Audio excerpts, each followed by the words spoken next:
though? BallHawk Show. What up, though? BallHawk Show. Hey, yo. Had my do-rag on too tight. Boy.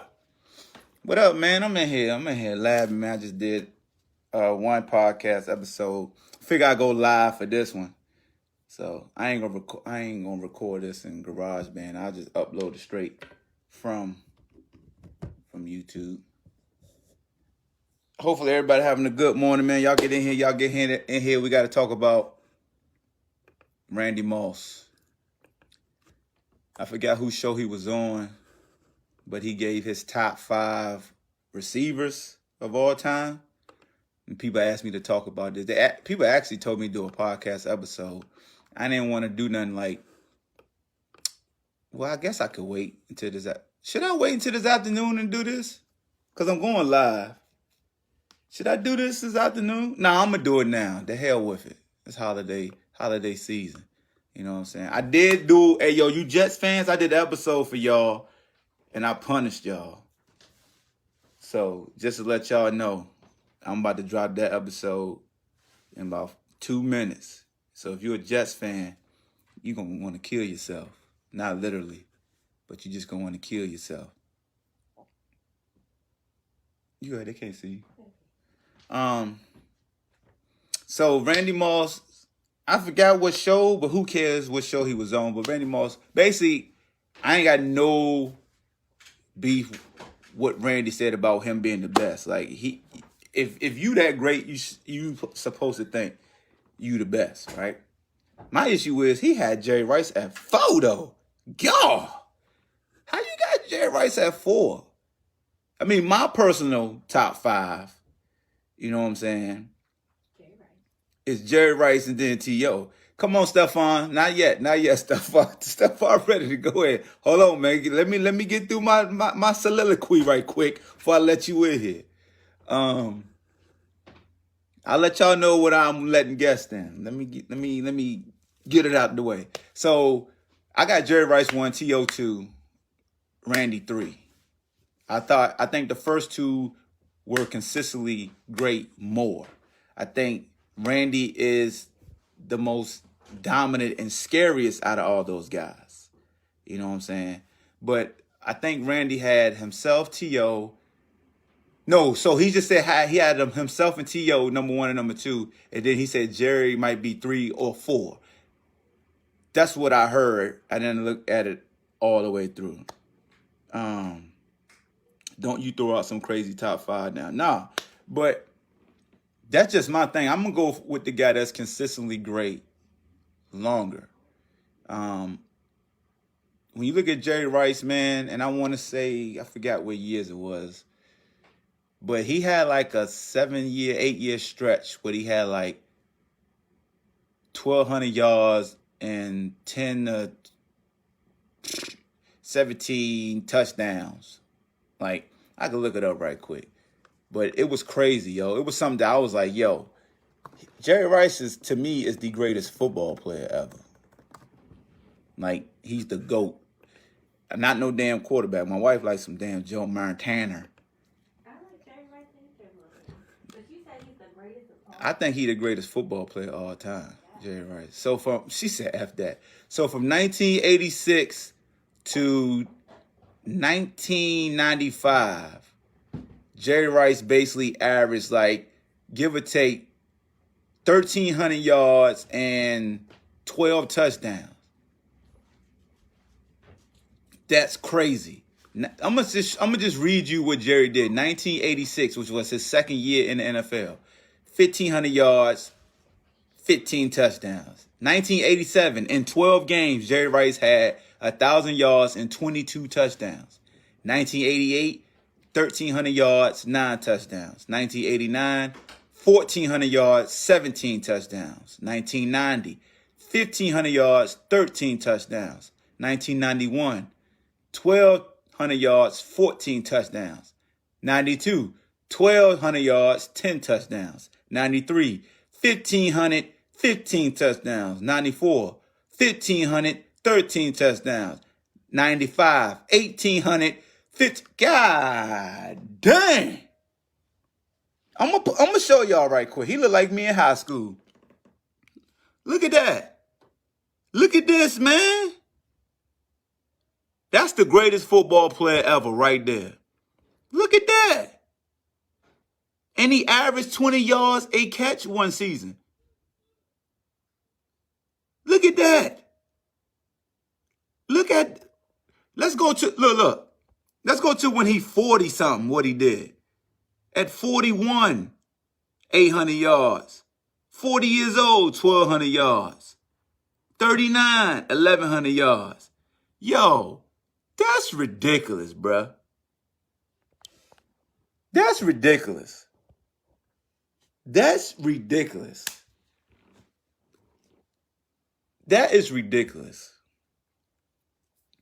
There is no way I put anybody over him, period. Straight like that. I can't do it. Yes, guys are faster.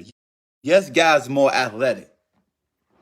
But when you talk about he is the standard at a position. Jerry Rice is the standard, and it's not even close. If you want a receiver, you point to Jerry Rice. Hell, be like him. You know what I'm saying? It's ridiculous. Ridiculous. No, he's not as fast as Moss. No, he can't jump as high as Moss. But Jerry Rice had something that Moss didn't have, which is crazy. Moss never averaged 20 yards a catch in a season. Jerry did. That's what's so crazy. Jerry Rice averaged 20.4 yards for a season. Moss never had a season when he averaged 20 yards a catch. Yo, that's crazy. That blows my mind right there, bruh. That blows my mind right there. And that's, yo, when you talk about greatness, it's Jerry. If you got to come in here with ifs, we ain't discussing it right now. We don't do hypotheticals. We go off what happened. And what happened was that Mama Jamma from 86 to 96, we'll never see another receiver put up a decade of work like that. God dang. Yards, man, at least 1,200 yards and 12 touchdowns in a 10-year span. That's his average. Sheesh. Somebody said Moss had a lot. All right, we could go to Randy Moss. Hey, I just want to let y'all know, don't be mad at me when I put out his numbers now if it ain't what y'all thought it was. Because y'all know I got rebuttals on deck. Randy Moss averaged 15.6 yards per catch for his career. Jerry averaged 14.8. But Moss is 0.3 of a second faster, and he just averaged one more yard.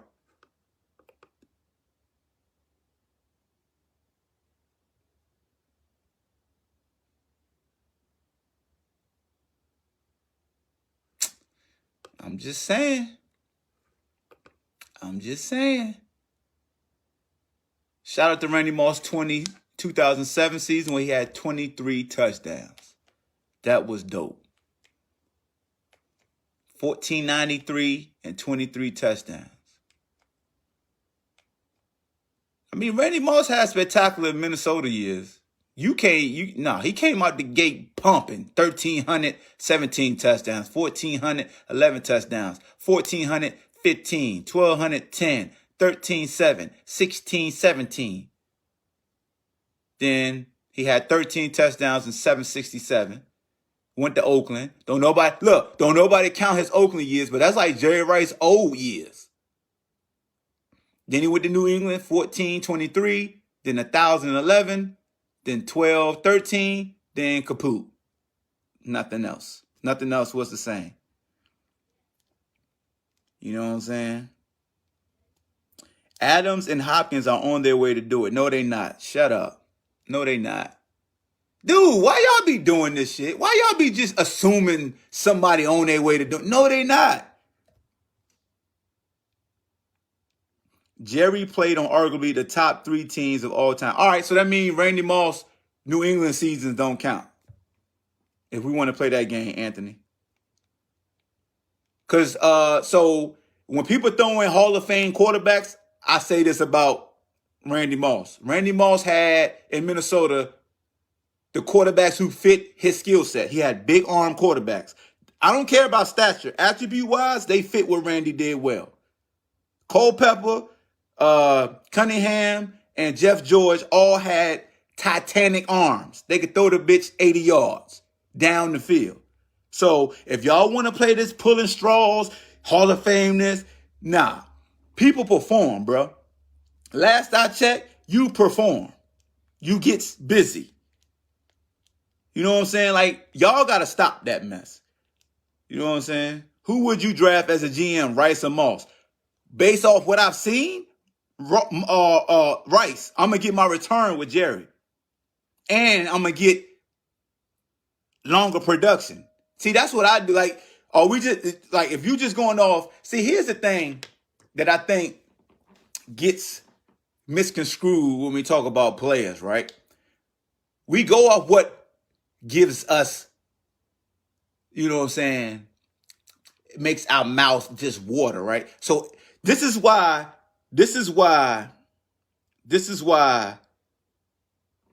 the draft is very inconsistent. Because when people go into the draft, guess what they do? They look at physical attributes that wow them. Oh my God, he's so fast. He ran a fast 40. I want to get him. Oh my God, he jumped real high. I want to get him. No matter what the tape says, they want pow. That's what they want. They want the pop. In that one season, he broke Jerry Rice's record. Yeah, he had 23 touchdowns. Jerry played 12 games. See, I put things into context, fam. Anthony Hunter, I put things into context. Yes, Moss had 23 touchdowns. Hallelujah. Thank you, Jesus. He broke Jerry's record. It took him 16. Jerry did the shit in 12. But he broke the record. You get it. I get it. He broke Jerry's record. He did. He did. He did. It's hard for anybody to debate, really, another receiver being better than Jerry. It's ridiculous. Dude, it's ridiculous. Like, 22,000 yards to 15,000. I get it. Attribute-wise, yeah. Moss is dominant. Dominant. It's like, you got that. He faster, he taller. You got it. If that was the case, all the athletic and taller receivers who produce okay will always be elevated over the guys who, like, you wouldn't put Larry Fitzgerald in your top 5. You just going off attributes. Imagine 15 years with Brady from the beginning. Nope, I'm not imagining that shit because it didn't happen.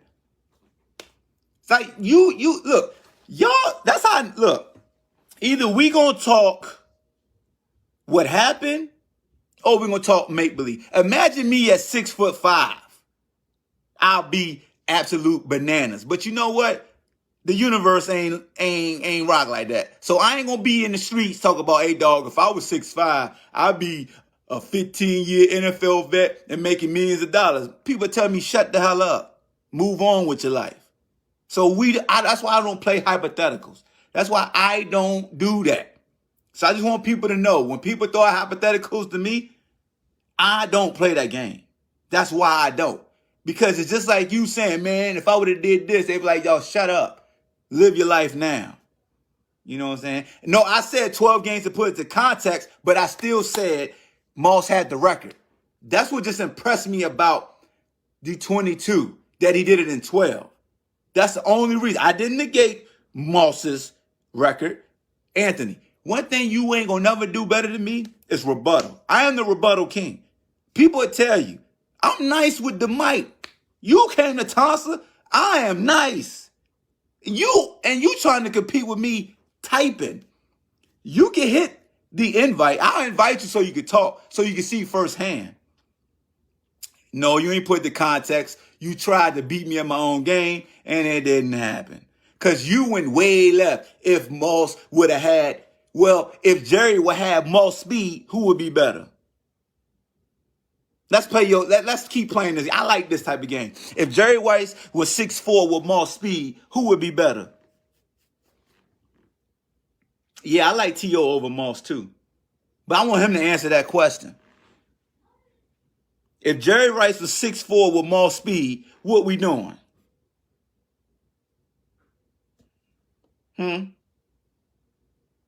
Respect Moss for saying he's the GOAT.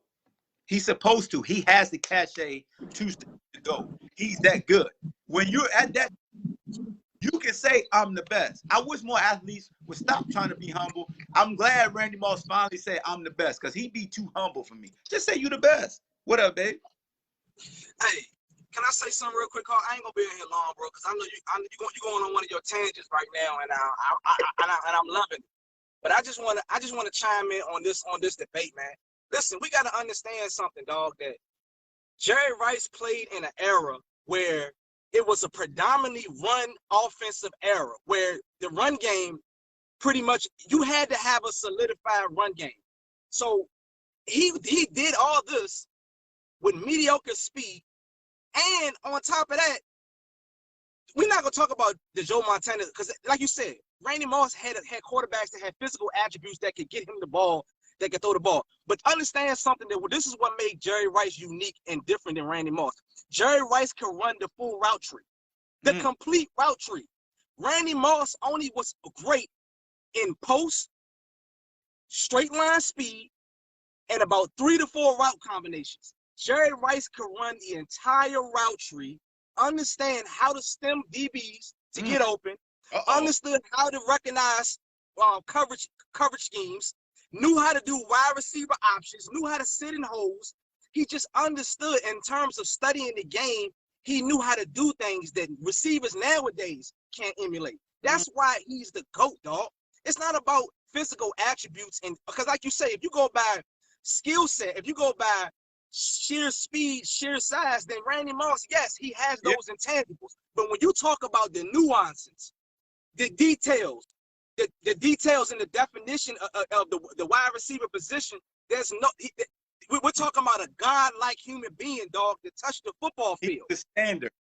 Yes, the standard. And there wasn't a route.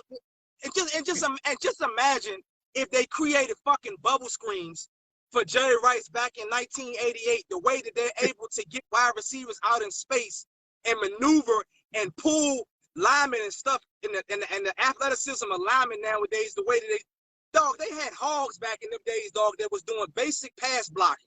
Imagine if they created schemes to get wide receivers open and out in the space. You know what I mean? Like and not to mention, let's talk about the field turf. Back in Jerry Rice days, it was strictly grass. You may have had one field that used AstroTurf. The rest of that shit was all grass. Yeah. So look at the weather conditions. Factor that into the change in the speed of the game. We got about 5 or 6 teams that has domes now. Yeah. That prevent weather conditions, that allow wide receivers to be more fluid, more fast in their route transitions. So when you talk about a GOAT, dog, somebody that did this, and not to mention, Jerry Rice had better hands. Better hands, could catch anything that came in the radius of his body frame. You know what I'm saying? So, dog, listen, there's no comparison. Jerry Rice is hands down the fucking GOAT, dog. He's arguably the GOAT of the greatest football player ever. And if you look at, most experts would put Jerry Rice as the GOAT. So, dog, I love Randy. Don't get it twisted. Randy Moss is in my top 3, bro. But when you're talking about Jerry Rice, he's in a whole nother stratosphere in terms of what a wide receiver, and not to mention, dog, was a solidified pass blocker. Like even when he's not getting the ball, he's still involved in the game plan. You mean he's something that you have to factor. You know what I'm saying? So I mean that's just my 2 cents when it comes to chiming in on this debate or either this discussion, is that like these are the type of specifics that you're getting from Jerry Rice, dog. Like literally, like honestly, like we down on the clutch. You couldn't go to Randy Moss if you needed a goddamn zigzag route to really get open on a 7-yard possession route. You're counting on Randy Moss to stretch the field, then open up shit underneath or give you a big play. You're not counting. Jerry Rice was doing that in critical moments, in critical situations that really solidified and really put him in another stratosphere as far as the wide receiver position, dog. Okay. So you know what I'm saying? So that's what I know you probably think the same shit, because we think the same in terms of how you evaluate or you assess a football player, not the wide receiver position. You know what I'm saying? The intelligence, the sheer intelligence of how to process a defense and understand the difference between a cover 4, a cover 1, a press technique, understanding what a DB is doing, going against fucking goats like Deion Sanders and shit like that, and Rod Woodson's and shit every week, dog. Like, come on, man. His man, Bill Green, you know, it's a plethora of DBs back then that we can name, not to mention how they police that position as far as like being able to hold. So there's so many things that factor in. To me, like I said, I respect Randy and his stance. Like, I don't have no qualms about him saying he has the right. But to me, Rice is easily the best, and there's no disrespect to Moss. There's no disrespect. It's no disrespect. You gotta understand something that, and then also that, you know what I mean? Like, it's I don't know. I done seen times, bro. I done seen Randy came out his own mouth and say, like, I'm not catching a 15-yard dig route because I'm not gonna let a safety take my fucking head off. I'm smarter than that. Like, but at the same time, I done seen Jerry catch passes like that in between traffic and alleviate a big hit because he knew how to avoid contact. It's just intelligence, dog. It's certain things like that separates great receivers, bro. Like, I can't even describe it. You know what I mean? Like the technique. Yeah. You know what I mean? So it's like that's why, like, honestly, like, I feel like Rice is he's just different. And when you put the film on, and you study his feet work, understanding, like, you know what I mean, how he gets out of his routes, how somebody can't really get a good jam on, a good press on him. You know what I'm saying? And then only running the 4.7, like arguably a 4.6, 4.7. Mm-hmm. You know what I'm saying? And doing that. No, look, Hawk, knowing how to stem a fucking DB on a 12-yard post, on a skinny post. Yeah. And finding that hole in between the cover 2 to break loose. It's like, dog, this is shit that you can't account for, bro. But you got somebody like Randy who is like a gazelle who runs a 4.2, 4.3. He just throws the hand up. He's running past you with sheer athletic ability, bro. Yeah. But it doesn't take a lot to do that. It doesn't negate the fact that he's a great receiver. It's just saying that, like, yo, I'm using the difference between using physical ability but using intelligence and your physical capabilities of film study and understanding. Now, don't get it twisted. Bill Belichick said Randy Moss is one of the most intelligent football players he's ever coached. So don't get it fucked up. But Randy would only do what Randy was great at doing. Jerry Rice did everything, even the things that he wasn't great, I feel like he did to make great. And that's why, you know what I mean? Like, that's why he's a GOAT in his own. And durability, like going through the seasons and progressions and still remaining the same training, the same workout, the same method, utilizing the same skill set, the same tools that made you great from 88 to 98. You know what I'm saying? It's just these things, man, are just so crazy. Like, you can't account for those things, man. It's majestical. Like, when you look at it, man, like, literally when you really look at it, study the wide receiver position. So it's cool, man. You know, Randy got his own feelings. T.O. got his own feelings. You know what I'm saying? I watched the podcast. I looked at the shit, man. I love both of them. Them three is my top. Them three is my top 3. Like, there's nothing to debate about. Like, me personally, I put my top 3 would be Jerry, T.O., then Randy. Like, that's mine because I like a more complete receiver in terms of what T.O. brings. You know what I mean? But anybody can have any of those interchangeably. Well, at least 2 or 3. But the one is solidified for me, bro. That's a fact. So Nah, I Yeah, man. appreciate you out, bro. We Yeah, folks man. on. That's all I wanted to say, bro. All right, fam. My dog T Banks, bringing that heat like you always do. If you want to join in, join in. I am gonna do a live show via StreamYard today at 5:30. So, y'all be on the lookout for that. But I wanted to talk about this early in the morning. The last time I went live this early, a lot of people showed up. So this must be the new hotspot to go live. I see, like, people be up and ready to talk sports. But yeah, man, I ain't gonna be on too much longer. But yeah, Randy Moss is a GOAT. So he can call himself the GOAT. He's one of the GOATs. So if you are one of the GOATs, you can say, I'm the GOAT. You have the cachet to say I'm the GOAT. That don't mean everybody gonna agree with you. I'm not gonna call him crazy. I'm not gonna disrespect him like that. But let me see. That go Ant right there. T Banks played Tecmo Bowl. Hey, use it. Okay, he didn't answer. Let's see. Hold on. Let me see what Cal talking about. Then I'm gonna get you in here. I'm gonna get you in, Phil, about the Cal. If Cal's still there. I don't think Cal there no more. Let me get Philip in then. And I get you in. Oh yeah, Philip joint connecting right now. What's good with you, fam? Hawk, what's up, man? Chilling, man. Starting some trouble early in the morning. I know you are. I know you are. Well, here's my answer right here, bruh. Hey, look, that go ahead and tell you right now. And here's why. Jerry, my boy, because Jerry, I played receiver in high school and Yep. college. And Jerry's who I modeled my game after and, playing with a, 49ers fan being growing up. But the other thing, my man hit everything else I already going to say. But the thing is about Jerry, too, is that nobody outworked Jerry. Mm-hmm. Jerry would bring in, some of the best guys to work with him, train with him.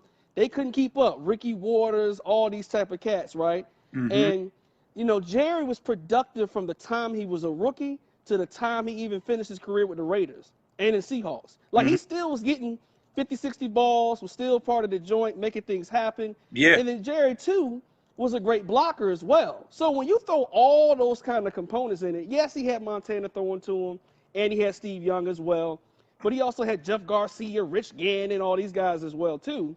Yeah. And so you throw in all of those different things. That's why, to me, even if you take the stats out of it, Jerry's still the most complete and best receiver we ever seen because, again, he would step up in his best moments, but he was productive his whole career, whether it be in his 20s all the way up to his 40s. And you said a key word, complete.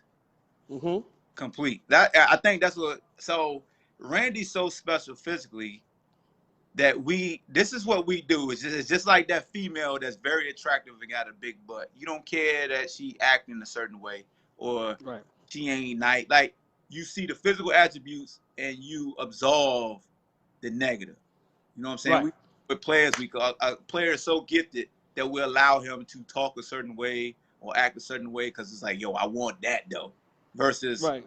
taking that kid who's a complete, that do what they supposed to do, may not wow you, but their production actually is better than the kid who will wow you.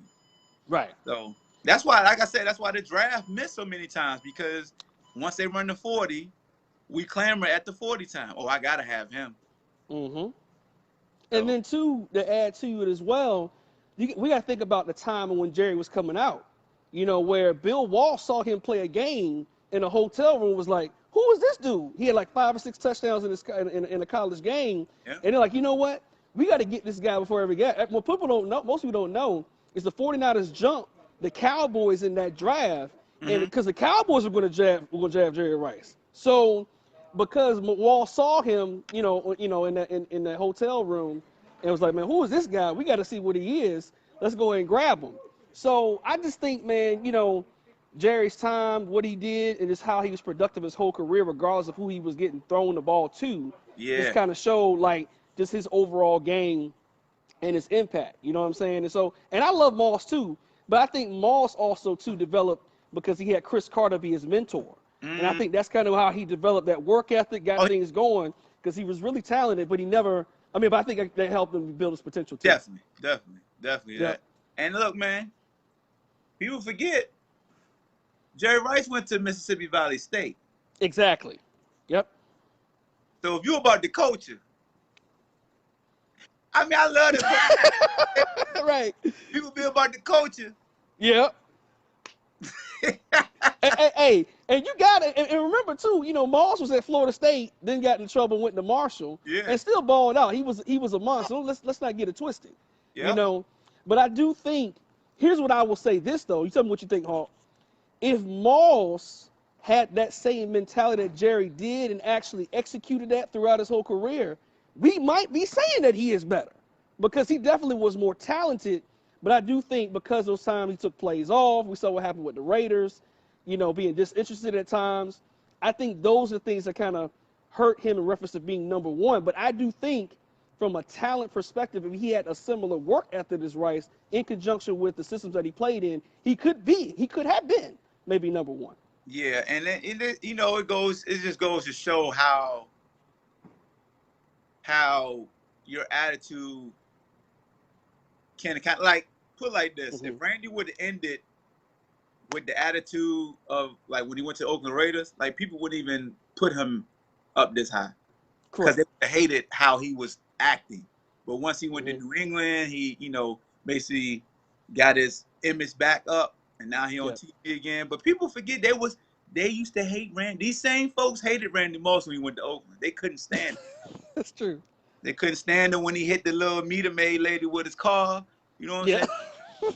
Green Bay Packers fans, I know they hate Randy. Oh, absolutely. You know, the Cowboy fans too, as he put 3 touchdowns on them and 3 catches in his rookie season. Yeah, man. Yeah, Hawk. Appreciate you tapping in. I'm gonna get other people in. No doubt, man. All right, man. I'll talk to you, brother. Have a good one. Okay. Bye-bye. All right, man. That's my dog. Phil, if you want to join in. Everybody still, you know, tapped in, providing their feedback. It's a great discussion, man. Again, never want to get this lost in translation. Love Randy Moss. He is a GOAT. He's just not my GOAT, but he is a GOAT. This no different than when I used to always pick Antonio Brown over Julio Jones. Because people get enamored with the 6'3", 4'3". I don't, man. I go with the total. And Julio can actually run routes at a high level too. I just like AB. Let's see, Stephon. I know Stephon been waiting patiently. What up with you? What's good, yo? Hey, yo. When I heard what Moss said, yo, I was like, what the hell is he smoking, yo? Like, no, you're talking about that man smoking. I understand you gotta put yourself at a high pedestal, but facts is facts, stacks is stacks.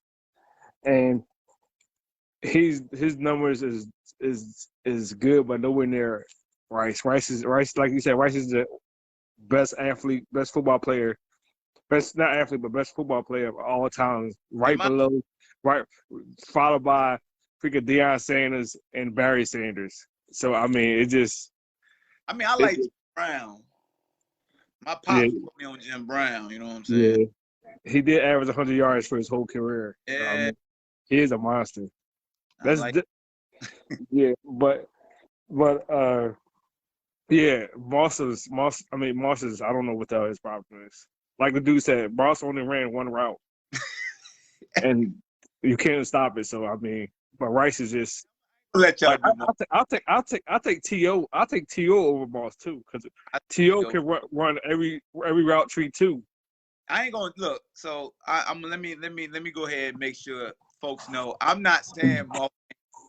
Like Moss could run all the routes, but he didn't have to. He specialized in the routes that made him most dangerous, and that's all people saw him catching and going on. So usually time when somebody says a person can only run but this route, they're trying to say he's limited, and I don't think he was limited. It's just that if you that damn explosive, I don't care about what other routes you can run. You running these routes. But I'm mad that Calvin Johnson didn't finish his whole career. Calvin Johnson would have been better than Moss and T.O. Ooh. That's a fact. See, now that's a good debate. Moss or Megatron, because they both talk. Megatron to finish. You can't put Moss. You can't put Megatron over Moss because Megatron to finish his whole career. No, I'm just saying, physical attribute wise. Oh yeah, Megatron got him. Add more weight, but Megatron got him. Got him. He can run almost every route in the route tree too, and break anything. 5-yard hook, 10-yard hook, 10-yard dig, whatever you want. Megatron can do it and break it for a touchdown. Man, y'all talking like they take quick screens to the crib. Oh my God. Every now and then. Look, man, we can't just start, you know what I'm saying, embellishing stuff to elevate. Like, we're gonna keep it a stack. Like Moss ran slants, he ran hitches, he ran like, but Moss was an immediate specialist to where you had your reads, and then when you went to New England, you had Wes Walker. So he played his role. You know what I'm saying? But most of his highlights is definitely. But what route? That was most of his touchdowns came on the explosive plays. Yeah, down exactly. Yeah, I mean, but just because highlights show one thing don't mean it's the truth.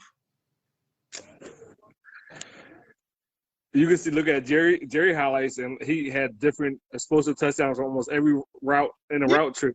Because Jerry was asked to do everything. Jerry just, so put you like this: Jerry wasn't special physically like Moss, so he had to do more, and he had to have an arsenal. It's just like football. Like, it's just like a dude playing basketball. It's just like,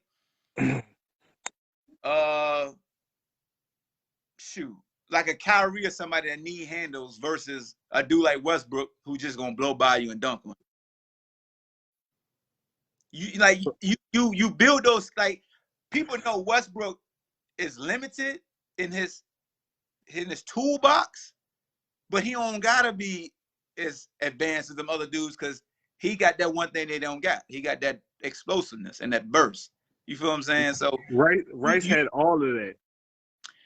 Rice had to have. Rice didn't have the top end speed like those guys. Like, it's like me when I talk about Antonio Brown versus Julio Jones. The reason why Antonio gotta be that special because he just can't run past you and jump over you like Julio. So Antonio had to work on little things because without those, he wouldn't be who he was. Julio, even though Julio got it, it don't show as much as AB. But Julio run almost every route in the route tree. He's not like Moss. He. What are you talking about? He's a better route runner than Moss. How do we know that?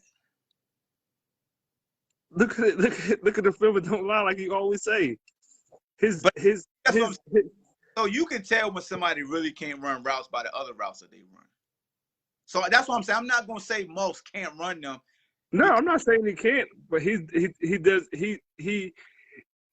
like Julio and Rice and Megatron, you could depend on for more than one route, more than 3 routes, more than 5, 6, 7 routes. You could every route in the tree that you can depend on. Moss, you can't depend on every route.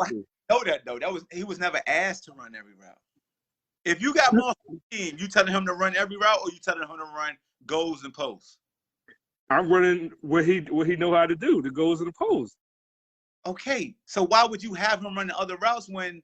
Because he can't. He's not effective as that. They're more effective. Julio, Rice, and the people who run every route tree, you can have them in every single play of the game because they can run every single route tree. I think you missed what I'm saying. If you are coaching the kid and you know he faster than everybody, why are you gonna have him running every route? That's what I'm saying. Like, you know what I'm saying? So that's why I don't want people to think and interpret that we saying Moss can't just because he didn't. He didn't have to. Right. You know what I'm saying? Jerry has to, AB has to, Julio is called to do it in his offense. To be honest, Calvin didn't run every route. He didn't have to run every route because most of the time they just threw it up. But he did though. Who? Calvin. He did. All right. See what I'm saying? All right, let me get Anthony Hunter in here, man. Appreciate you, Stephon. Say no more. My God. All right, Ant, you up? Oh, somebody said Megatron triple cover consistently.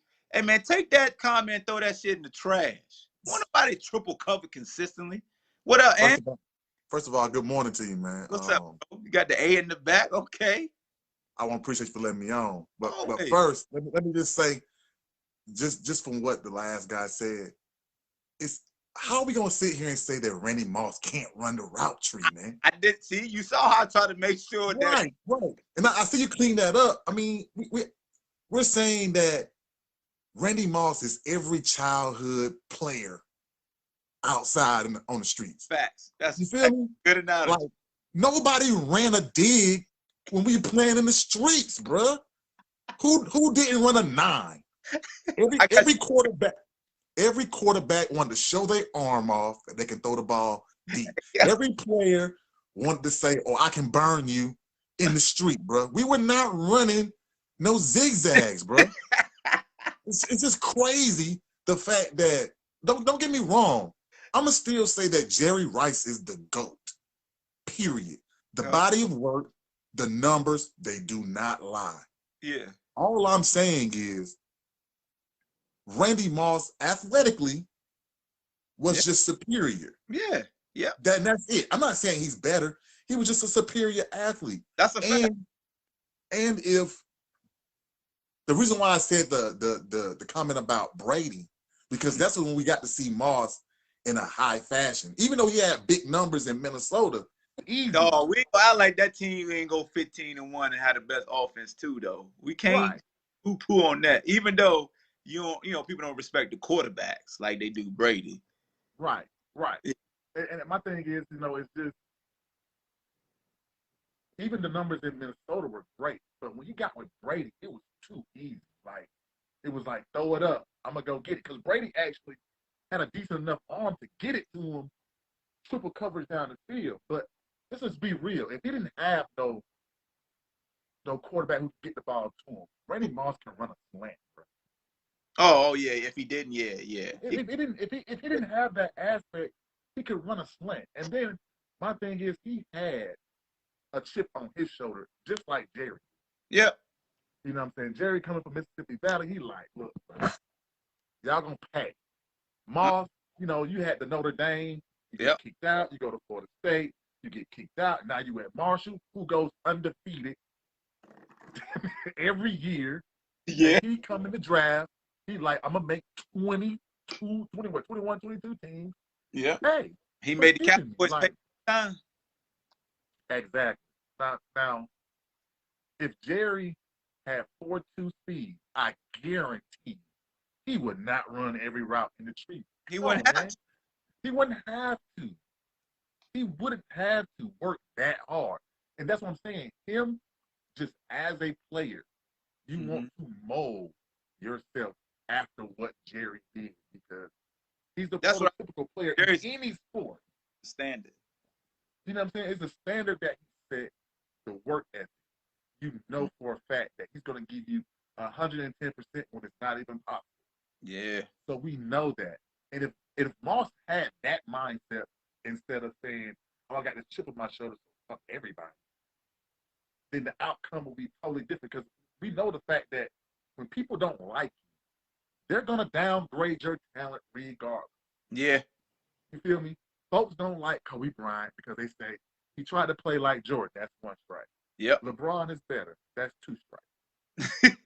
You feel me? Yeah. And Kobe didn't get back in everybody's good graces until, unfortunately, when he passed away, a lot of folks backed off and started really appreciating Kobe.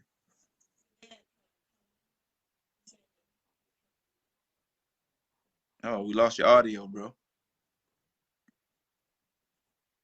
My bad, I'm here. Okay.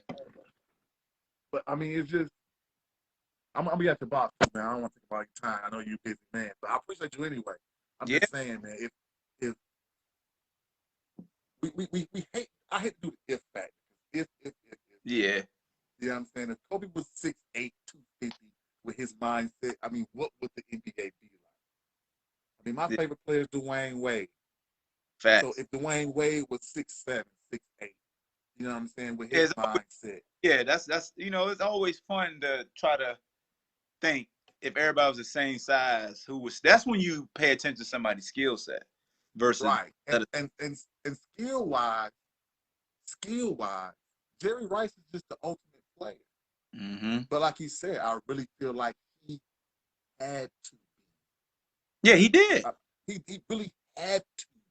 Yeah. And when you think about that's what made him scary to me, is that he knew he had to be the greatest route runner. He had to be able to stop on a guy, make cuts, great hands. And when Moss is like, look, bro, if I'm 10 yards on this man's heels, you just throw your hand up and I'm going to get it. Like, what quarterback is like, if the offensive line give me time enough, let's just throw it up.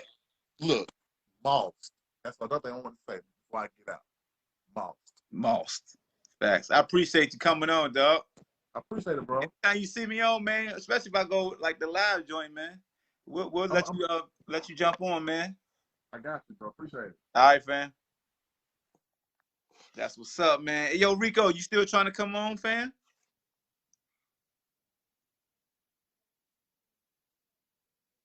But yeah, man. Yeah, y'all can't be disrespecting Randy. Said he can't run every route though. We know he can, but he didn't have to. And that's why I always say, that's why I always tell young players, like, train like you don't have. You know what I'm saying? So if you're a young player and you're trying to become great, train like you don't have. If you fast, train like you slow. Like, train on the fundamentals, train on that foundation, because you ain't gonna be that speed forever, and you can always fall back on your fundamentals and your foundation. So that's why you gotta appreciate guys who athletically could kill you, but you know they got the fundamentals. What up? What up, man? Y'all so nice. Gotta be, man. You gotta be nice. I'm gonna keep it real, man. Moss, man, 6'4"? 6'4". Give me the stats, huh? What is 6'4", 4'2"? Easy 4'2". What's the vertical? Like 39. 39. Okay, man. So as I look at it. You know, we play ball, so I look at it like this, man. It wasn't it's no other receiver that's gonna put that fear like Moss did when he stepped on that field. Mm-hmm. That's true. Like you can't defend that guy. Like, I heard somebody say earlier, he could just run past you, throw his hands up. Ask the question then, how many receivers you know right now in the NFL or previously could just run past people and throw their hands up? Nah, he the exception to the rule. That's great. That's like, bro, that's greatness, dog. That's great. Him and So I mean, back in the day that played for the Raiders, because he was an Olympic sprinter, but he didn't have the nation like Moss. But he ain't Moss. I mean, it's just like the simple fact that, man, this guy was doing this. It didn't just start in NFL. This guy was doing it at Marshall. He was doing it in high school. Like, this guy, he got a long track record of mossing dudes back in the day. Like, he ain't just started in NFL. Yeah. And when you saying stuff, all he could do, like, nah, bro. Nah, this is the NFL. That's all they saw. That's all they paid attention to. It's like when people talk about Floyd Mayweather, they say, "Oh, he be running." They don't pay attention to what he doing. They just paying what they want to see.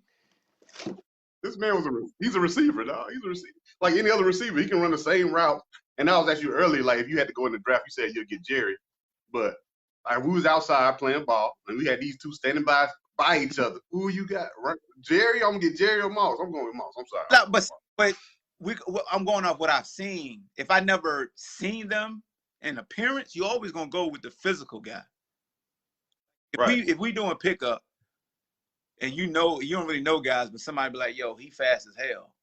You in the pickup football, you gonna take the fast dude because we just going to the view. Hey, dog, run deep. You know. And that's the thing, though. That wasn't just. See, some people look at Moss in that way. Oh, he was just fast to jump. No, this guy was a receiver. Yeah, if you lining up against Moss, you probably shaking in your boots like, "Hey, I got cover over the top." Like, how do you defend Moss? Like, as a DB, how do you defend this guy? You got to play him high. You got to make him catch it in front of you. You have to. So you give him, like, you in your mind say you just gonna have to catch those. But even you can still close your cushion. Come on now. So as a DB, because you especially, how do you defend Rice? What's the game plan? See, I always said, and I said this when I was playing, I'd rather check a fast receiver than the technician. Get on your horse, huh? Just take it Like off. the Cy Burleys, the Chris Jacksons, the Damian Harrells, them the ones that gave me the most trouble because they ran routes. The fast guys, Right. I could just play high. And that, but see, that's speaking from our game. See, our game is easy to play high. On outdoor, it just depends. Like if the offense see you playing high and that guy's like, so Randy was still good after the catch. He wasn't a lot of wiggle. So me personally, I'll play high and just say I'm gonna just come tackle him. If it's Megatron, that's different. Because you play his ass high and he catch it, he's gonna hit your ass with a Derrick Henry stiff arm. You know what I'm saying? That's why I agree with old boy said Megatron. Hey, he was big. Yeah, like, I wish he could play a little longer. Now, if you say how I'm gonna check Megatron is in the discussion with Jerry, like how do you defend them? Because you ain't gonna just press them. You just ain't gonna play off them. Julio the same way. You just ain't gonna press Julio. You just ain't gonna play off. Like Julio can route your ass up. He could catch a 5-yard hitch and punish you. You know what I'm saying? So to me, it's no knock on Randy. It's just one of them things that it's just different scenarios. You know what I'm saying? Right. And that's why I asked you the question, like, how do you defend these guys? I think that's when you can start saying who's the greatest of all time. Like, if you have trouble, it was just like, like as a defensive coordinator, if I'm staying up all night, like, damn, bro, we got to fight. Like, hey, man, just go out there, do your best today, guys. Like, let's hold him to 200 yards a game. That make you appreciate players more when you say so. When you just ask that question, I think that's when you get to really like give players their flowers when they would have been overlooked. You know what I'm saying? If we look at every player we debated and say, yo, if you was playing against him, how would you defend him? How would you? Yeah. And that's when you'll really look at like, damn, they actually could do that really good. I didn't even realize that. That's how you gotta look at it, because I think many times we get caught up as a spectator or as a fan, but you gotta put yourself in that DB shoe. Like, hey, if you lined up against Mouse, dog, come on, now what you gonna do? I'm gonna tell people straight up. I joint practice with Minnesota.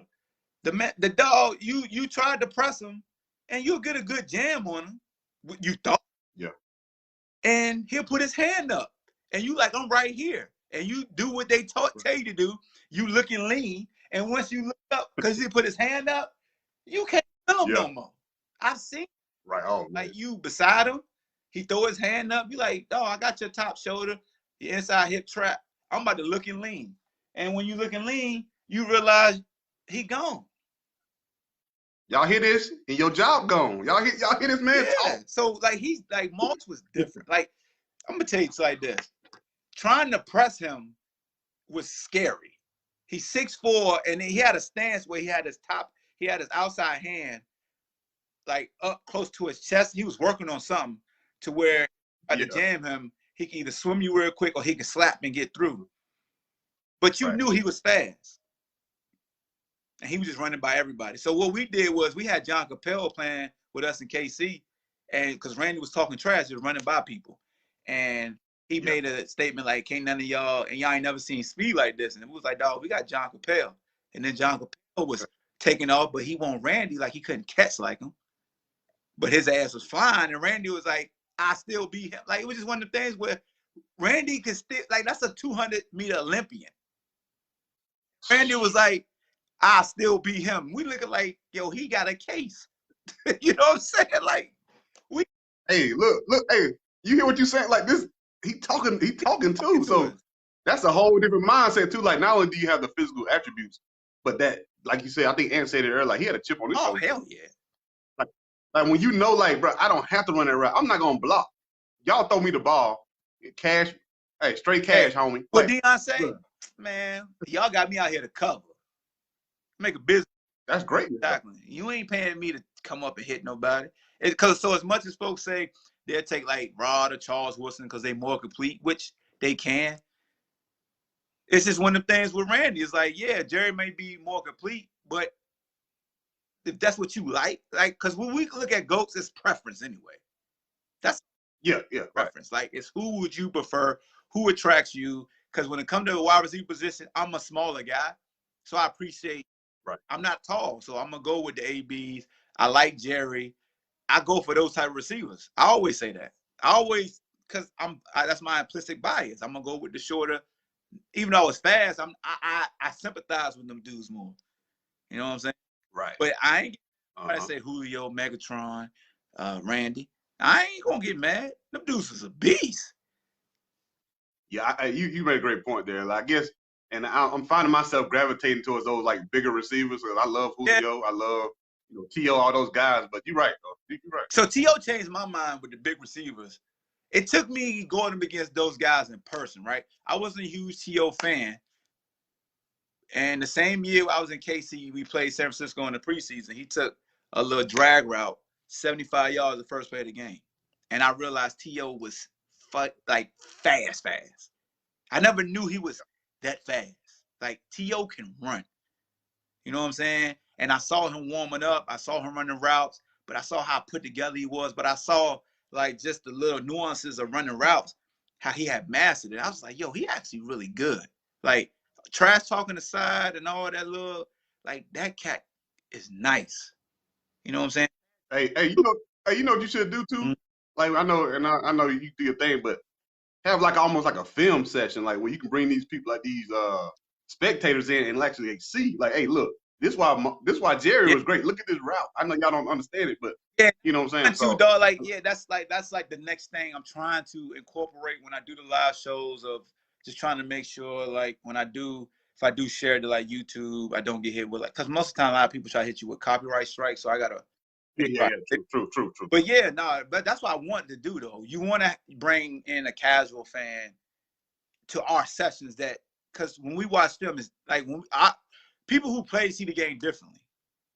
And people always think that we're talking down on them. It's like, no, it's just when you've been in a bunch of film sessions, you're not looking at the same stuff.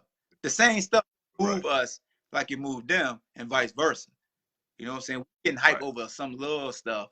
You know what I'm saying? You getting hype off of get off of hand placement. And people like, why are you raving about that D-line? You like, dog, you see his get off? You see we got his hands? They like, but he didn't get the sack. And you at the pocket, made the quarterback do this. Like, so as a defensive lineman, you speaking them check marks in the film room, and they don't even know. Right. Hey, and I tell people, hey, don't even talk about these lines. Like, I'm big on that too. I tell like, this dude suck. He trash. They like, bro, he had 15 sacks last year. I'm like, so that's 15 plays out of how many plays did he play the whole season? Like, how many plays did he got to play the whole season? But y'all just looking at the highlight. You said it earlier too, the highlight. And what the media tell us. Like, that's what we want to talk about. We on the show right now. I want to highlight the highlights and get fans to go up. But y'all ain't that's gonna move the needle. So highlights move the needle. But when you talking that truth, it's boring because a lot of folks don't understand. But if they sat there, their appreciation and the view of the game would be that much better. Like, when they look at games, it ain't like, so fantasy sports got folks just looking for yards and touchdowns. And that's what messes people up. That's why you will have somebody coming at you like, dude, so-and-so's better. Check his numbers. And you like, I don't care about stats, but they do, because they pay for they're making money. Lots of money off fantasy, but you can't not. So I'd be like, oh, you play fantasy? Cool. I understand now. Like AJ Green, for example. I think of a guy like that, AJ Green, like, he don't even get talked about. Nope. But this guy's a great receiver, man. Like, it's just because he's been hurt lately and people forget about him. But top to bottom, remember, he was always up there with Julio. That's all we talked about. Julio, AJ Green. Julio, AJ Green out the Megatron. But yeah, man. Yeah, I ain't gonna hold you up, man. I appreciate it, but I see Cal want to jump on this thing. All right, Hawk. All right, bro. Let me see, Cal. Let me get Cal in here. Cal, send me one, dog. My bad, man. Bullet, I see you sent one too. Hey, Cal, send one. Henry Cole, I think Henry just dropped the Moss highlights for y'all. Them joints is filthy, dog. Get your mind right before you watch the Moss highlights, boy. Them joints filthy. Like, you don't even got to be a great editor for Randy Moss highlight. I'm trying to tell you. Boys was an animal. But yeah, man, I definitely, I like Rico's, like his idea. I think that's what I'm gonna start doing. Start just pulling up film of various athletes, and really just going through the essence of what they do. That's good that people may not pay attention to, cause that's what you want. Yo, what's good with you? What up, man? You on the road? To make sure I'm good. Yeah, you straight now. Oh, I'm good. Yeah. Yeah. Hey. So look, and I heard, it's a good. I feel you when you say, man, it's the live part. Everybody going to work or whatever, got a little time, whatever. And I heard some good points though, man. People out there, they putting it out there. One thing you touched on was it's about, like you say, a casual fan and what you want to see and your knowledge of the game for you to pick the GOAT. But you also, when you said there are GOATs, and out of those GOATs, you can claim to be the GOAT. You see? Now, one thing I do want to put on this, well, I know Randy the GOAT. Now, I went to Marshall. I seen some film that other people ain't seen, and the practice films is like, yo, this dude is the GOAT. And I think his real reason is, if you take Chris Carter, you take Tim Brown, because you can't compare work ethics. I don't like that NFL film documentary, they show Jerry Rice work ethic like them brothers ain't working. Like, let's be real. Let's take them and put them with them two Hall of Fame quarterbacks for 10 plus years. You think they could possibly have those numbers or make it happen? Jerry Rice, Moss showed you, like, listen, man, I came in this game with Culpepper. All he can do is throw deep balls. You see what I'm saying? So again, this is what I'm gonna do to, specialize my craft or what I'm good at, and get my numbers with him. But if Moss is saying he the best, because if you take me and give me two Hall of Fame quarterbacks for 10 plus years, I'm gonna drop numbers on you. And he proved that on the decline of his career when he went with Tom Brady. He was damn near unstoppable. You know what I'm saying? We ain't taking nothing from Jerry, because like you say, you do what you do, and he produced the numbers. But the one thing I know about being a DB, arena football, big game, you just as much is afraid of the quarterback as you is the receiver. I don't care who that receiver is. If I know you got goddamn Mark Sanchez and when he throw a slant, it's going to be on his back hip. You see what I'm saying? Compared to Young and Montana going to put that thing on him in a run when he running. So now I have to be on you. It don't matter how fast you are, how you stem me, whatever. I'm a DB. I know you going to do all that stuff. Yeah, you know how to stem. Well, I'm a DB. I see stemming all day. I know you stem me inside. You ain't going back outside. You going inside. I'm all over that. But it's with the placement of that ball. So if I'm Moss and I know the Culpepper ain't got no touch on this ball, no floating on it, can't throw it on time, I'm not running no dig route for you to end my career. Throw that thing deep and let me specialize in what I do. Now, if I got Montana and I got Young for 15 years, and listen, it ain't no, like I heard somebody say, oh, it's magical. Ain't nothing magical about, I know he gonna put this thing right here. And all I gotta do is cross his face, and it's gonna be low or in front, and I can get my hands on it and catch it. Compared to, he gonna make me stop. And this is why Megatron said, man, I'm not playing no more. Because I'm tired of taking these hits because of these trash quarterbacks. You take Megatron, you take AJ Green, like I heard his name. Keep adding up all the receivers and put them with quarterbacks who specialize in, listen, man, we're going to work on the offseason. We're going to get this timing down right, and you're going to do numbers. Compared to, I got to go play with this bum quarterback. All he know how to do is put his foot in the ground, 1, 2, 3, plant, and throw it hard as I can. And then I'm getting hit because I got to make this miraculous catch. And because I'm 6 whatever and 200 pounds, I'm taking a beating. That's why he out of there. That's why Barry Sanders out of there. Man, I'm retiring. I'm tired of this. You see what I'm saying? So Moss, like Dion, I'm making a business decision. Yeah, I can run every route tree. Let's go back to Marshall. Let's go back to the games where you see me catch a 5-yard start and just outrun everybody. But guess what? I ain't doing that all the time if he can't throw it to me to where I can catch it and run. You know what I'm saying? I ain't got time for that stuff. So I think, Hulk, you hit it on the nose. If you the GOAT and you one of the GOATs, you can throw your mouthpiece out there and say, I am the GOAT. You got to be in a handful. But I think the reason why Moss opened his mouth, because he know that as a wide receiver, it's a team sport. I need a quarterback to complete me as a receiver, period. I don't care how fast you are, how slow you are, how good a route is. If the quarterback can't throw, if your offensive lineman and your offensive coordinators can't put plays together, you is not going to be able to put them numbers up. So when we trying to say, again, who the greatest, I'm going to look back as a DB, arena football, outdoor. Who the hell, if I gotta defend somebody one-on-one to make this team, who I'm afraid of? It ain't Jerry Rice. It's gonna be Megatron, T Moss, or one of them freaky athletes. And the reason they saying that, look, if you put me on them type of teams, you're not gonna be able to stop me. You know what I'm saying? Period. And that's just how I feel about it. But again, in these type of conversations, it's all up for what you want to see. But I know as a DB, I'm worried about the guy that even if the pass is wrong, short, low, high, he can still catch it. You know what I'm saying? I'm draped all over you. Jerry Rice, you know what I'm saying? If I get up on your hip, you ain't gonna out jump me. When I look and lean on you, I know you're not gonna be. You know how a lot of people don't realize when you look and lean, you a DB, you go slower. I know that I can look and lean on you, and you ain't gonna take 2 more steps and out jump me. Moss will while he looking back for the ball. That stuff is scary, man. And again, if you ain't never played the game, you don't know those little nuances and details that, like, listen, man, I'm not looking back for the ball for you. I'm playing your hands because I know this dude can catch anything. So, but again, this is a great conversation, and everybody, like you say, you got some good points to throw in that pot. But again, man, it's dangerous out there playing with Randy Moss, 6'4", running a 4.2. You know what I'm saying? You don't want no parts of that. You know what I'm saying? That stuff is dangerous. You know what I mean? It ain't like you say, it ain't scared because you going to go out there and do your thing. But listen, I know if he catch the ball on me, I'm going to get up and dust my foot off like, what? What you looking at? You know what I'm saying? What you looking at? You know what I mean? Compared to if Jerry Rice beat me on a deep ball like that touchdown, you know what I'm saying? Where when he beat the record on Monday night, it's like, yo, what y'all DBs looking at? He's slow as hell. Why y'all not looking back at the ball? Like he was going to run to the goal pass spots, and he ain't that fast. You know what I mean? I'm looking back right now trying to make a play. He jumping over their heads, whatever. They looking like he just gonna keep running. He ain't running fast. But ball, you better get on your horse. You know what I'm saying? Hell yeah.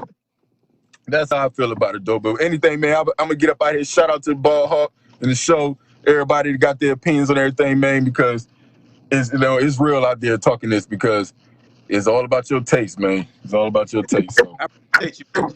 Everybody. All right. Yes, sir. My bro. Hey man, he just dropped a whole lot that you have to take into account. Yes, you have to take account who's playing quarterback because, like he said, as a DB, you know, with a certain quarterback, the ball placement is going to be there versus in a bad spot where that quarterback's going to give you an opportunity. Case in point, right? If it's a good quarterback, a bad quarterback, but it's a great receiver. The great receiver may give you a nice little juice at the top of his route. Feel what I'm saying? So he go post. So he got you beat. He done stemmed you, capture your inside shoulder, gave you something to the corner. You done shuffled over. He done went post. You like, damn, he got me beat. But you know it's a bad quarterback. So what do? Versus panicking and trying to close ground with the receiver, you actually plant and look back at the quarterback and anticipate that he's not the most accurate. So most bad quarterbacks, when they see a receiver break open, they try to make it a bam throw. It's on a line. You know what I'm saying? Not a lot of air, not a lot of loft. So we undercut. When you play against a bad quarterback, you undercut the ball a lot because you know they get excited when somebody's beaten off the jump.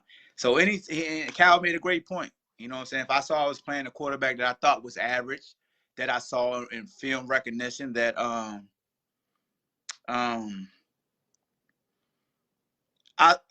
like when you watch film, you just don't watch. First of all, you just don't watch the receiver. First of all, you got to understand the tendencies of the OC. Like you got to watch film of him. If he came from a different team, you got to get that film of that team and see if the same tendencies follow. Secondly, you got to pay attention to the quarterback. Pay attention to the quarterback as far as how his throwing is versus covered, open, wide open. Because they're tip off. Like if a receiver beats a receiver, if a receiver beats a DB clean, some quarterbacks, like I just said, they're stepping to it, try to fire it because they want to bam it on them. While the good ones are still throwing them to the next window because they're anticipating that, hey, if they respect you as a top caliber DB, they'll know. Like I had a tendency of my DB, like talking to other quarterbacks in the AFL, Now that I'm retired, they're telling me, yo, we knew that you would play high, meaning we knew that you weren't going to let nobody close your cushion. And we knew that you like to undercut. You were aggressive. So when somebody came out on a post or a corner, we knew, hey, Hawkins is going to come downhill. We need to throw you up. So regardless, take the deep path. He's going to come downhill his first step because he wants to get an interception. Hell, his nickname BallHawk. He always wants to make a play on the ball. So most teams knew that if they could incorporate some type of double move, they wanted to see, first of all, they wanted to see, I wouldn't just be aggressive off the jump. I'm just put that out there. But they knew, like, money down, that I'm always going to go for the pick, period. But I'm going to cause collision, too. So if I came downhill and somebody went up and the ball was going up, I'm going to grab you. You know what I'm saying? But that takes me back to what Kyle was saying. If you know it's a bad quarterback's not going to know that. A bad quarterback will just recognize that I'm playing high. The receiver may have me beat, but they see that I'm high, meaning that I'm giving a lot of cushion, that they got to put it on the rope. They actually playing into my hands. A good quarterback is going to say, no, I'm going to put it out. I'm not going to put it on a rope, because on a rope is going to cause a back shoulder throw. Or even if it's going to be midline to back shoulder on a rope. If you on a rope and lead a dude, you may end up, that's how you get incompletions. You're going to put some touch on it, which good quarterbacks do. DB ain't got a chance. All he got to do, he got to get to the upfield shoulder and try to break it up. So Cal makes a great point when he's talking about the quarterback. The quarterback is important. It is. Henry made a great rebuttal that says, now, with that being said, are those quarterbacks truly great, or did the receiver make them great? So that's always like a fun little back and forth you can do when you're talking sports. You know what I'm saying? Because what that does is it still has you elevating the receiver regardless.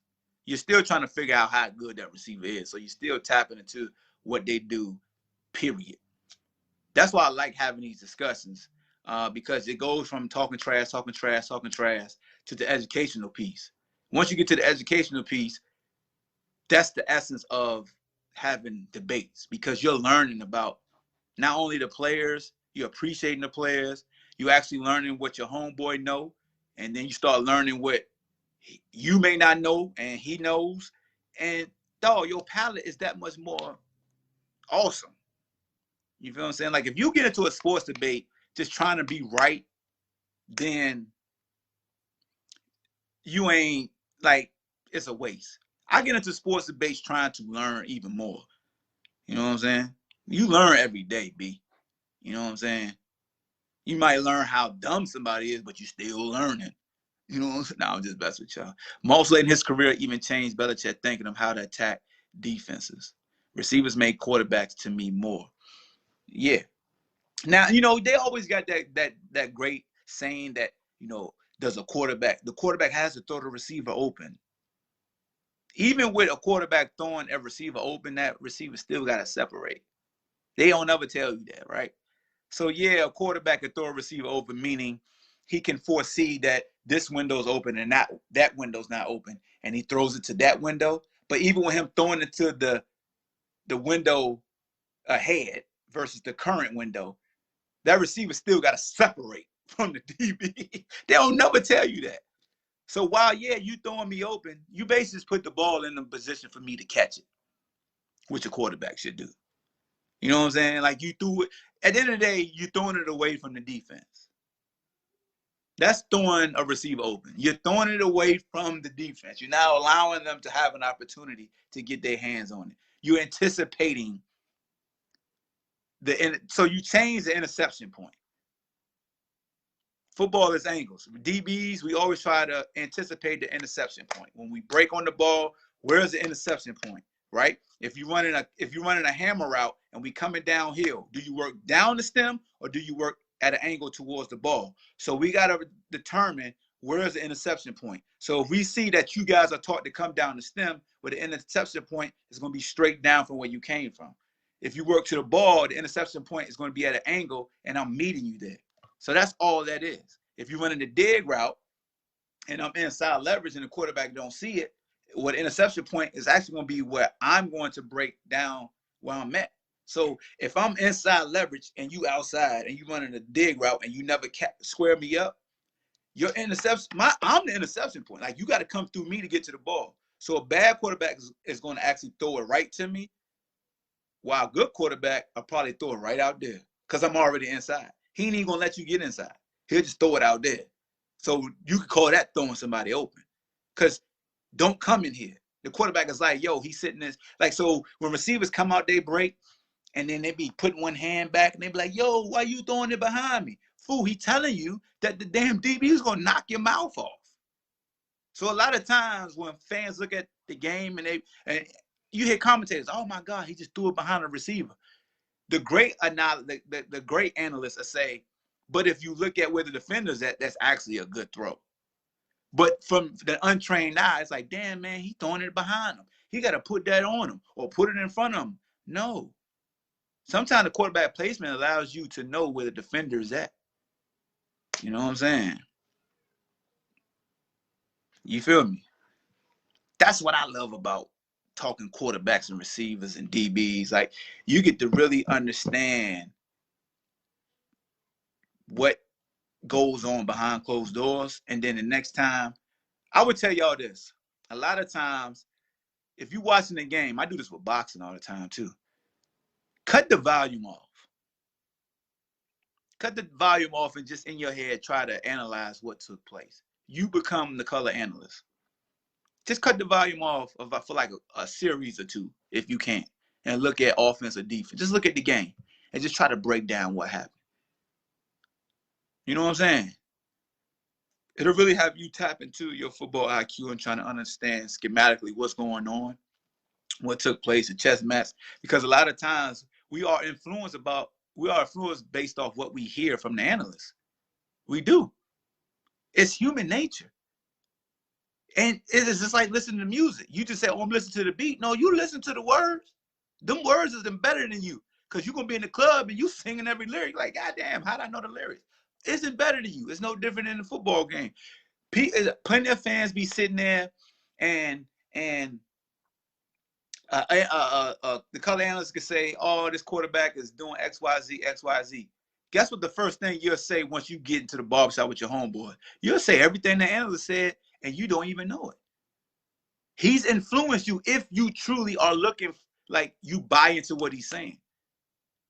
Like, if you just casually watching and you talking to folks and you listening to the game and you really can't see it. That's why if you listen to the radio, I always say you got to have appreciation for radio commentators. Like, I've done radio work and I take pride into really illustrating the truth of what's going on. I try to give, even though I'm doing the radio for UVA football, I try to paint that picture to where they can visually see what's really going on versus my fandom of, oh man, we getting cheated. Like, no, you got a job to really paint the full picture, to educate as well as provide analytics of what's going on. I mean, you have folks who get caught up and become fans while they on the mic, and that's fine. And the humor is going to take over. But I always say the reason why when folks will say, yo, you should go do TV, this and that, I want to master the hard stuff first. Just like from a podcast of doing a show on my own. And I have a show with my partner, Tony Covington, called The Lockdown on Locker Room Access platform. But when I first started my podcast, I made it a point to like do it on my own, not let it be guest driven, because that's hard. Trying to carry a show on your own for an hour, 90 minutes, whatever, and keep people engaged on your own is hard because it can get dry, right? But if you can master that, just imagine how you can do it once you start having guests. Just imagine how you can do it once you start having guest analysts. Just imagine how you can do it once you have a partner in crime and you have a joint podcast.